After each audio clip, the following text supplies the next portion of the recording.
The chamber of the Galactic Council pulsed with the low hum of 1,000 translations. Flickering holoscreens floated midair, each flickering with sensor logs and incident reports. None of them mattered now, because the face on the central display wasn't an ambassador. It was a soldier. General Adrian Locke's eyes burned with restrained fury, his jaw set like stone. Behind him, Earthfleet's insignia glowed against a black backdrop. His voice, deep, unwavering, cut through every comlink across the civilized galaxy. "This is General Locke of Earthfleet Command. You attacked our home?" We respond. The silence that followed was not peace, it was paralysis. Council Speaker Elik Vor, a Centauri-born statesman with polished skin like hammered silver, stood slowly from his platform. This must be unauthorized," Vor stammered, tentacles twitching in disbelief. "No Earth general has the right to interrupt Council transmissions." But the signal didn't blink. The transmission didn't waver. And the humans didn't wait for permission. Half a system away, deep beneath the Arctic crust of Earth, President Maeve Corbin stared at the screen from her war room. Her hands trembled, not from fear, but fury. "He went live?" she asked. Talia Ree, Earth's top military analyst and AI-integrated strategist, nodded without looking away from the feed. "He bypassed comm safeguards and activated the diplomatic override. He could have triggered a war." Ree's voice was calm. "He's already in one." Corbin clenched her fists. Locke wasn't a man to grandstand. If he broke protocol, it wasn't for theater. It was because he believed the Council had crossed a line no apology could mend. The Galactic Council had labeled it a containment incident. A navigational malfunction, they claimed, had redirected a Council drone carrier, armed and fully charged, into Earth's lunar defense platform. 73 dead. 24 children. A station built to scan for incoming asteroids, reduced to molten slag. An accident, they called it. But humans knew better. And Locke had seen the classified feeds. He watched the carrier shift vector. He saw the hesitation in its trajectory. And he knew. They were testing Earth's silence. "I will speak directly now," Locke said, his eyes locked on a camera feeding into the Council's most secure chamber. "For years we sought partnership. We gave technology. We opened trade. We followed rules written before we stood upright." He paused. "And you answered with fire." Gasps rippled through the chamber. Several delegates murmured to aides. One reached to cut the feed. "Let it play," Vor growled. Locke continued. "Know this. Earth does not retaliate out of rage. We retaliate to survive." Back on Earth, inside the reinforced halls of Earthfleet HQ, Locke stood silent as the signal cut. His command staff held their breath. Tension hung heavy, pressing into skin like gravity. Commander Jamal Singh broke the silence. "Sir, that wasn't a declaration of war." "No," Locke replied. "It was a reminder." Singh exhaled, jaw tense. "And if they don't listen?" Locke turned toward the tactical display slowly blooming on the room's main wall, an interactive map of fleet movements, Council outposts, and red alert systems. "Then we stop asking." In the Council chamber, Speaker Vor straightened. His voice shook slightly as he addressed the delegates. "This changes nothing. Earth cannot stand alone." But another voice, old, raspy, uncertain, rose from the shadows. "They're not alone anymore," said Senator Drell Vac, one of the longest-serving members. "They've colonized the moons of Jupiter. They've allied with fringe worlds we discarded. And they've done it without our help." A murmur spread across the chamber. "They used to come here for guidance," someone said quietly. "Now they speak in ultimatums." On the outskirts of Sol, hidden within the shadows of Neptune's orbit, Earthfleet ships slipped into alignment, silent, unseen, and ready. Operation Echo Protocol had already begun. The blast crater at Lunar Base Helix was still venting vapor when the retrieval drones arrived. What was once a quiet scientific outpost, dedicated to asteroid detection and early warning systems, was now a field of twisted alloy and powdered concrete. In the center, A scorched child's shoe lay partially buried beneath shattered decking. General Adrian Locke didn't blink as the footage looped on the screen before him. He had watched this clip 26 times. Not because he needed to. Because he refused to forget. General, came the voice of Talia over the internal comm. Echo Protocol is now at Phase 2. Outer system fleets are in position. No Council probes have flagged movement. Locke nodded, eyes never leaving the wreckage. Good. Keep thermal profiles masked. If they scan for emissions, I want them to think we're still licking wounds. They'll expect panic, not precision. Let them underestimate us again. He stood, his shoulders rigid beneath the dark naval uniform, and turned toward the command chamber's exit. His boots echoed sharply across the composite floor, each step deliberate, each sound a drumbeat of resolve. Beneath the Arctic ice sheet, Earth Fleet's command bunker throbbed with quiet energy. Technicians worked with methodical urgency, interfacing with Ghost Fleet satellites and launching encrypted signal relays into deep orbit. Earth had learned. Every system was hardened. Every signal bounced through quantum shift nodes. No command went unverified, no weakness left exposed. Locke entered the strategy room where President Corbin waited beside Talia and Engineer Jamal Singh. A floor-to-ceiling holomap displayed known Council fleet locations, overlaid with hundreds of blinking indicators representing Earth fleet units. Some were decoys. Others were death incarnate. This wasn't retaliation, Corbin said flatly, arms crossed. It was escalation. Locke looked at her, tired but unflinching.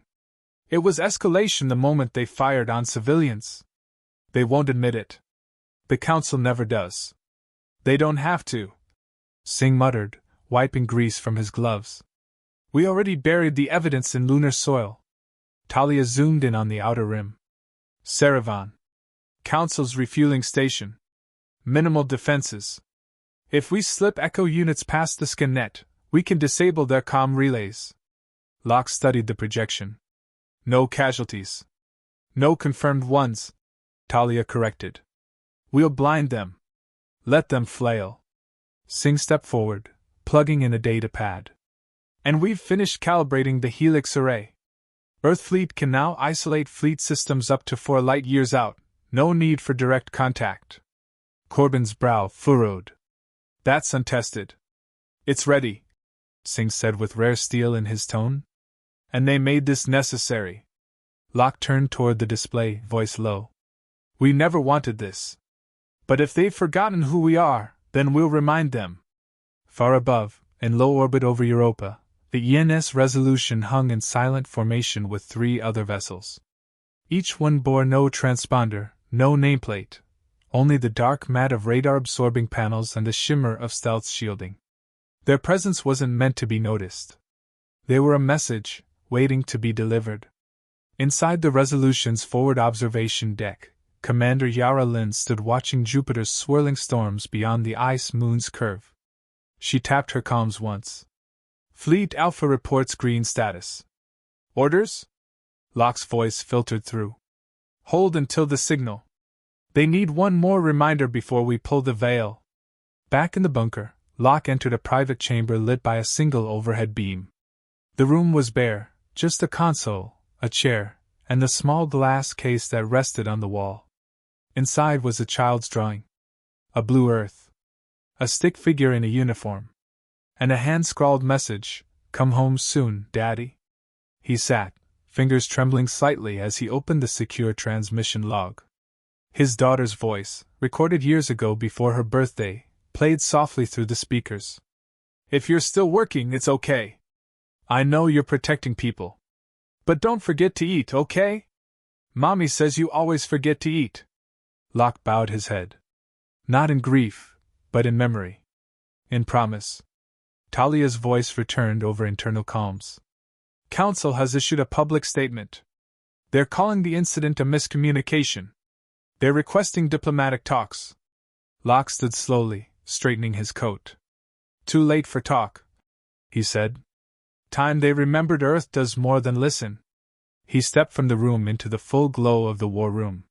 His team awaited. The map displayed the next target, Council Station Saravan. A crucial node. Symbolic. Vulnerable. Phase 3 begins now. Locke ordered. The room came alive with motion. And across the stars, Earthfleet moved, not to destroy, but to demonstrate. The silence over Saravan was almost sacred. The small planet, encircled by gas rings and shielded by a rotating orbital station, pulsed with soft transmissions, routine council traffic, system diagnostics, supply logistics. Beneath its tranquil surface, Saravan was a critical communication node linking 12 sectors of the galactic spine. And tonight, it was blind. The first sign of intrusion wasn't an explosion or alarm.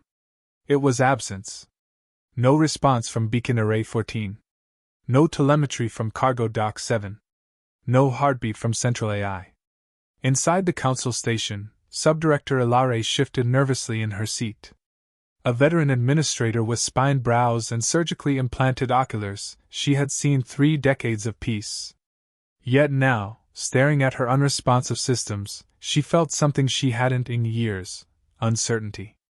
"Report," she barked, voice slicing through the command deck's stale air. A young technician stammered. "Local AI's gone unresponsive. Not crashed, isolated. Something's in the network." "External breach?" "No. It's surgical. Controlled. We're not under attack."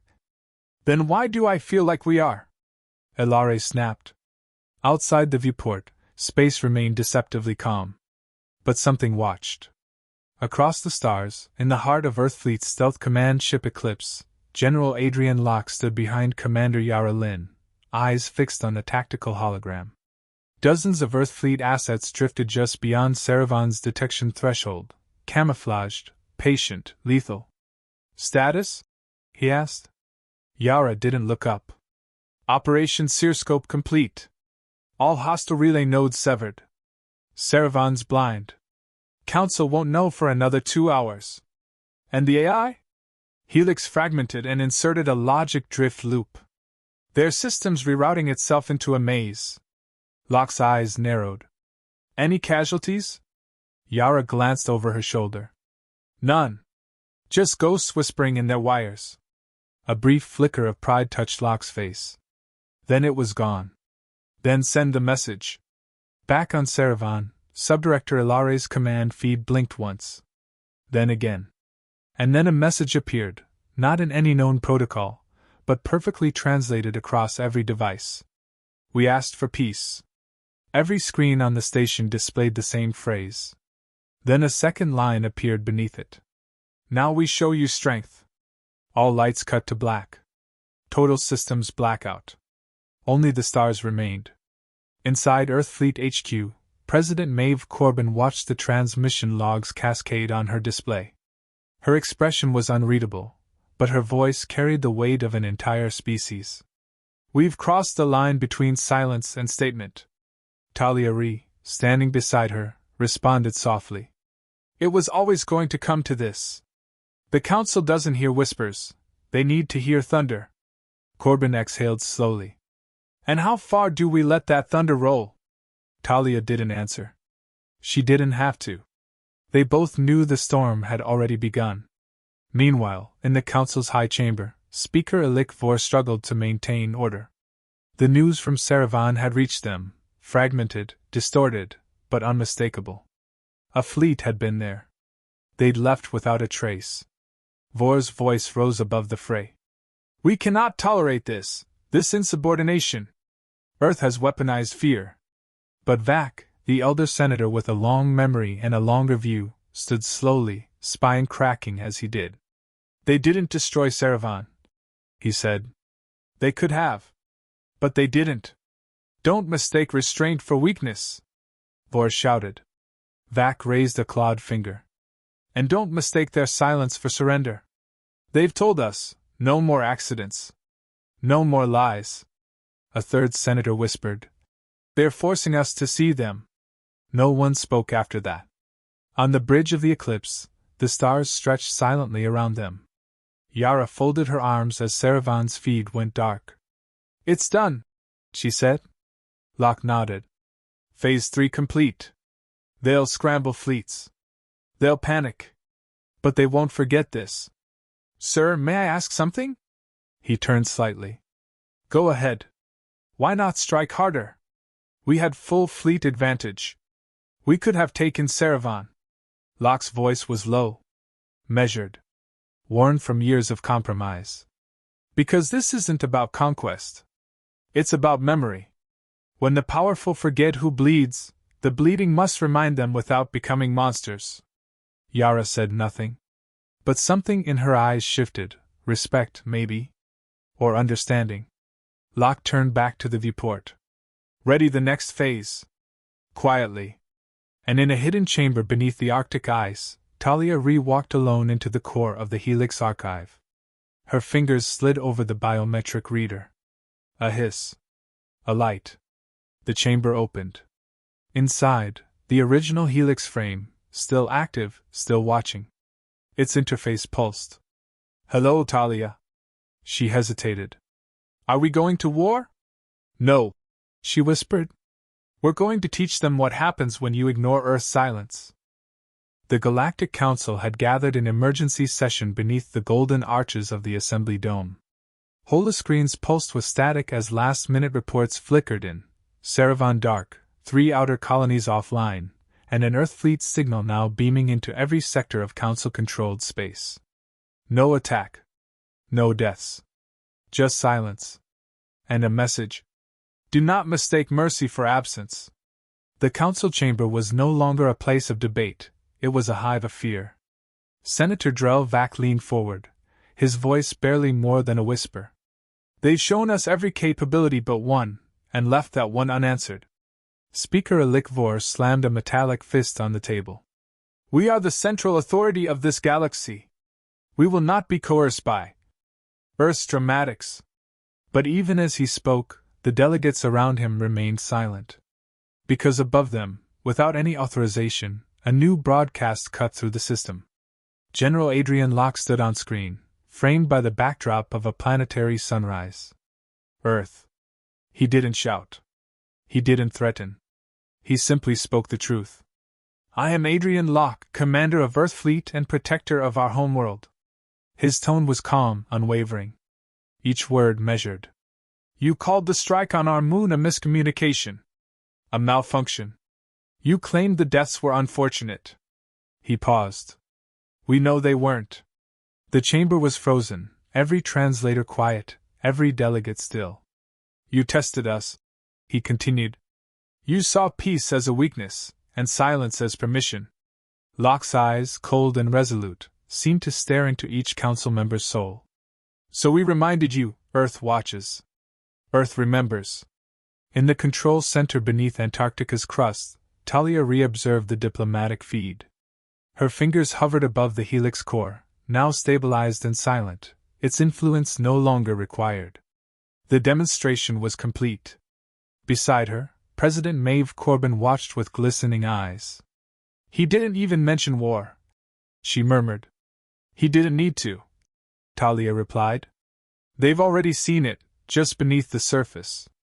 Jamal Singh entered quietly, carrying the final casualty report from Operation Echo. 0 losses. 0 engagements. Maximum impact. He placed the datapad on the console and spoke, voice soft but proud. We proved restraint is not surrender. Back on the screen, Locke's expression softened, not from weakness, but from the weight of everything that had brought him to this moment. We've lost children. Families. Futures. Not in war, but in moments where peace was weaponized against us. He stepped aside, revealing a quiet memorial behind him. Names etched into black stone. Lunar victims. We do not seek conquest. We do not demand territory. We do not wish to rule. He looked directly into the camera again. But we will never again ask for permission to exist. A long breath. Then the final words. If you strike our people again, we will not return with warnings. Only memory. The screen went black. Silence fell in the council chamber. Then Vac stood. I move that Earth be granted full recognition as a sovereign power. Independent. With immediate diplomatic parity. Vor objected, voice breaking. You would reward intimidation? I would avoid annihilation, Dax said calmly. Within moments, the vote passed, unanimous but for one abstention. Earth now stood equal. Unignored. Days later, Adrian Locke stood alone beneath the stars, high above the Earth in orbit. The glow of the planet below reflected in the observation window. He pressed a small button on a worn recorder. Initiate closure file, Luna Memorial. The system beeped. Recording. Final log, Operation Echo. Results beyond objective. Message delivered. No escalation. No casualties. Council acknowledged humanity's standing. Diplomatic channels restored. He paused. But the real victory was silence. Not ours. Theirs. A soft chime interrupted. Incoming transmission. Talia's voice. You're due back on the surface, sir. He smiled faintly. On my way. As the shuttle docked, he looked once more at the blue marble spinning below. Then whispered, Never again.